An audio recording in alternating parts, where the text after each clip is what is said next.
Welcome to another episode of Throwing It Back with Sean Farrell. I am Sean Farrell. God is great all the time. All the time, God is great. Jesus Christ died and he rose again.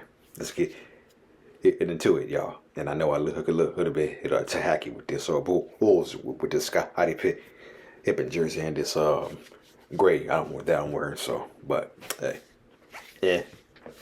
Anyway, let's get into it. So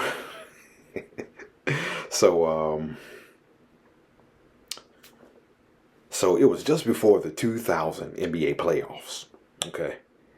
And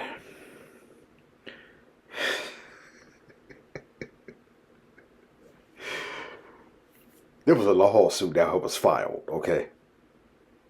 There was a lawsuit that was filed, okay, just before the 2000 playoffs started that involved Butch Carter and Marcus Camby, okay?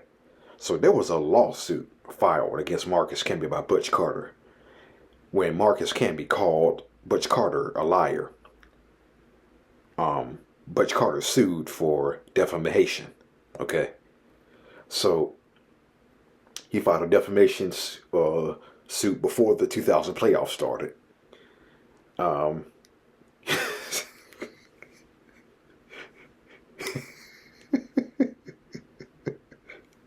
He filed a defamation suit for $5 million. Okay, Butch Carter filed a defamation suit for $5 million against Marcus Camby. And that stemmed from Camby's comments prior to the NBA playoffs. You know, the Knicks were playing the Raptors in the first round of the 2000 NBA playoffs. Okay, so I'm going to get to Camby's comments in a second. Okay. But Camby from 1996 to 98, he led the Raptors with nearly 4 blocks per game. But he had only played in 63 games his rookie season and his second season. Okay. So they had some health concerns. And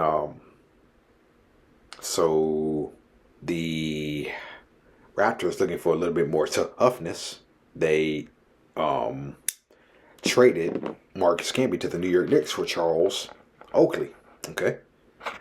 And so Marcus Camby said that Butch Carter had claimed to build a team around him.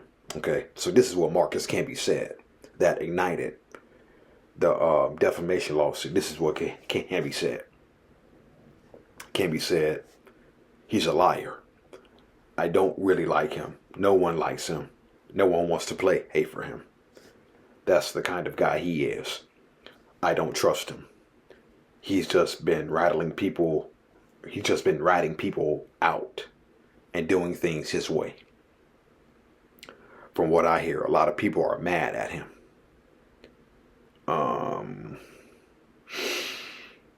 So that's what Camby said that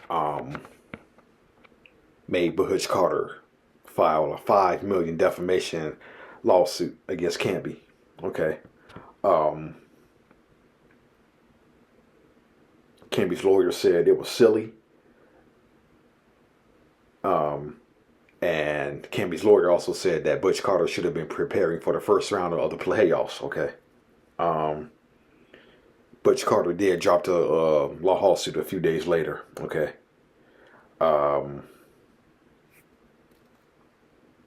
Butch Carter said that there was pressure and influence on me. Your advisory board sometimes changes. That's what Butch Carter said. There was pressure and influence on me. Your advisory board sometimes changes. Okay.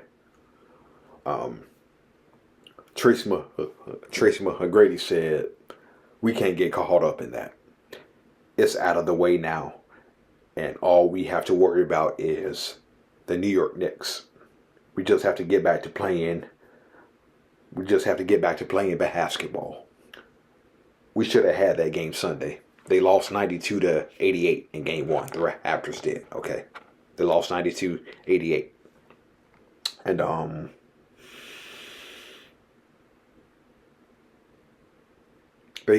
they eventually got swept. in the series. Larry Johnson, if you remember, hit the game-winning three. Larry Johnson hit the game-winning three in Toronto. He actually banked the three-point shot in. Yeah. So Larry Johnson hit the series hitting three that swept Toronto from the playoffs. Okay. So here's that. So I also want to discuss Sixers versus Raptors. Game 7. Oh, yeah. Game 7. Okay, so the first 6 games were a battle. There was the one game where Carter hit 7 threes. There was the one game where Vince Carter hit 7 threes in game 3. There was a game where Iverson hit for 54 points. Okay. And Toronto actually came out and stole the first game of the series. They won game 1. So Toronto was for real. Okay. So they actually came out and stole game 1. But the Sixers came back, won game 2. Game 3, that's the game where Carter hit 7 threes. Raptors came back and won game 4. Game 5 was the game where Iverson led up the Raptors for 54. But then Vince Carter came back and scored 39 points in game 6 to send the series to the 7th game, okay? But there was something that took place in the days between game 7, okay? Instead of instead of being with his teammates preparing for game 7, in the days leading up to game 7, Vince Carter actually took a day to attend his college graduation at North Carolina. Okay. So what Vince Carter did was he actually went to his coaches, his teammates, and asked them if they agreed or disagreed with his decision. A few of them agreed. A few of them did not, according to Vince Carter. So Vince Carter attended his college graduation. Then the second his college graduation was over, he was actually on a flight for Philadelphia. Okay. So series came down to game 7. I was watching that game, okay, and I was really pulling for Toronto, okay. Believe it or not, I was pulling for Toronto to win. Believe it or not. Sixers versus Raptors, game 7. The NBA on NBC. Mike Breen was on the call. Yes, I still remember all that. I still remember all that. So in that game, Vince Carter had 20 points, 7 rebounds, 9 assists, and 3 steals, okay? And the series came down to a final shot, okay? Raptors had the ball, and the score was 89-88, if I'm not mistaken. Sixers led by 1 point, okay? Raptors had the ball, and they inbound the ball to Vince Carter. And he shot fakes, and I'm thinking to myself, when Vince takes that shot, I'm thinking to myself, it's going in. Vince is taking the shot, it's about to go in. But he missed. And Sixers moved on to the Eastern Conference Finals, okay? So, yeah, but I was actually pulling for the Raptors in game 7. I wanted them to... I was pulling for the Raptors in game 7. I wanted to see them in the Eastern Conference Finals because just wanted to see Vince Carter against Ray Allen, Big Dog Robinson. Yeah, I would have been a hell of a matchup too. Okay. So let's stay on the subject of the 2001 season. I was thinking to myself the other day, are the 2001 Lakers, the 2001 Lakers the greatest playoff team that's ever played? I think there's an argument for that, because how many other teams do you know in NBA history went 15-1? on their way to the championship. They were, and they were, and they were this close to going 16-0 in the 2001 playoffs. That's how good the Lakers were that year in the playoffs. Okay. And so I think you can make a great case for the 2001 Lakers as the greatest playoff team of all time. It's amazing how people forget about that team. Just how good that playoff team was, okay? So they started out, so they had a couple of new faces on that roster, okay? Horace Grant had replaced A.C. Green, okay? Glenn Rice was traded, and they replaced him with J.R. Ryder. Believe it or not, yeah. They replaced Glenn Rice with J.R. Ryder. He also had a couple of new guys on that roster. Mark Madsen, Slava Evandenko, Mike Penhenberthy, okay? So they had a couple of new guys on their roster. The holdovers. Obviously, Shaq and Kobe, Rick Fox, Derek Fisher, Tyronn Lue, Ron Harper were the holdovers, okay, from the previous championship. And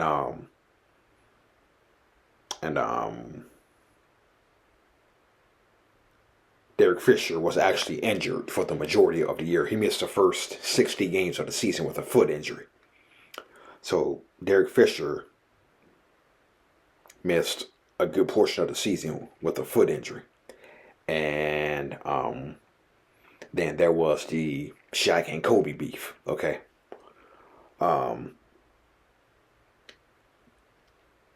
We all know that that Kobe wasn't a fan of Shaq's work ethic, okay? Neither was Phil Jackson. Because after the Lakers won their first title, Shaq took the summer off and he came into camp out of shape. He came into camp out of shape.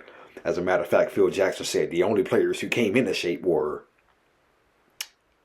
not surprisingly, Rick Fox and Kobe Bryant. Those were the only two players who came into camp in shape. Okay. And so the game against Golden State, where Kobe scored 51 points. Okay. That was a duel he had with Antoine Jameson. Jameson had 51 points and 13 rebounds that game himself. Kobe had 51 points, but he had 8 turnovers too, and he missed a game-winning shot.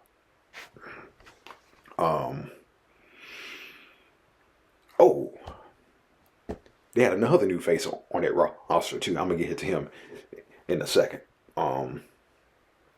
So they were kind of meandering throughout the season. Then Kobe got injured.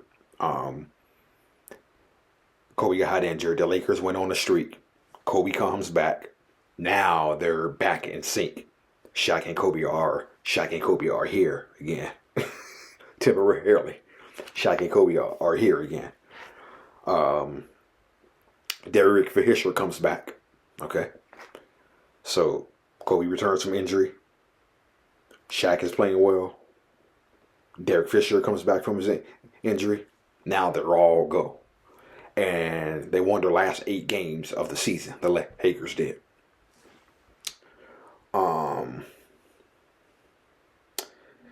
So one of the other new faces they had on the roster was the guy who did the throat cutting gesture in the 1998 season. Okay? Yeah. That guy. Greg Foster. Yeah. Yeah. He was another new face on the Lakers roster. And it's just ironic that a couple of years ago you give the throat slashing gesture to the Lakers, and lo and behold, you're on the 2001 Lakers, the greatest playoff team of all time. Go figure. Go figure, right? So they swept the Blazers, swept the Kings. Kobe had 48 points in Game 4, the series clincher. And they pretty much blew out the Spurs in the Western Conference Finals.